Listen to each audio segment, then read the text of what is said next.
Bonjour à toutes et à tous, la COP21 est derrière nous, mais au Crédit Agricole, on pense déjà à la COP22. Et aujourd'hui, nous sommes à Skypark, à Guyancourt, près de Paris, sur le campus de Crédit Agricole SA. 14 hectares, 4800 personnes qui œuvrent sur les métiers stratégiques au service du client.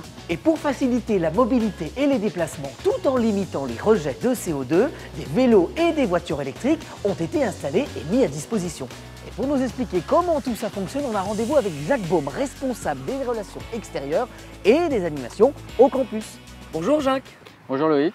Bon, alors expliquez-nous, quelle est l'idée en fait ici? Là, il y a des vélos autour de nous. Alors, l'idée ici, c'est de mettre à disposition des collaborateurs des nouveaux moyens de mobilité en auto-partage. C'est-à-dire, je prends le vélo, mais je sais que quelqu'un d'autre va le prendre après. Donc, on a des vélos tip-top, de haute qualité, facile, sauf moi, parce que je suis tombé le premier jour. Bon, bah, ça, je ne suis pas très doué. Avec une autonomie très importante. Avec des petites batteries, quand même. Des batteries très légères, très légères. Et en plus, c'est vélo, on va dire, sans cambouille, puisque vous pouvez être en costume-cravate, vous pouvez être en robe, en jupe. Alors là, on parle de vélo, mais il y a aussi les autos, finalement. Oui, on a aussi une flotte de voitures électriques, toujours dans le même concept d'autopartage. Oui. C'est vraiment dans le cadre de déplacements professionnels. Bon, et alors, est-ce que ça marche finalement avec du recul? Ça marche en moyenne très bien à partir du mois de juin jusqu'au mois d'octobre. Et les collaborateurs l'utilisent. Il y a des jours où même on nous dit qu'il n'y en a pas assez. Ça marche tellement bien qu'on les a exportés aussi. Donc on a fait en sorte que les vélos électriques soient aussi sur le campus d'Evergreen et que les voitures électriques soient aussi en test. Et alors si j'ai bien compris, c'est bon pour l'environnement, c'est bon pour le corps parce qu'on pédale, mais c'est aussi bon pour le moral en fait, non? Forcément, ça coûte pour l'entreprise, mais pour les collaborateurs, c'est un service. Donc le salarié, le collaborateur, c'est un plus parce que on considère qu'on a des compensations.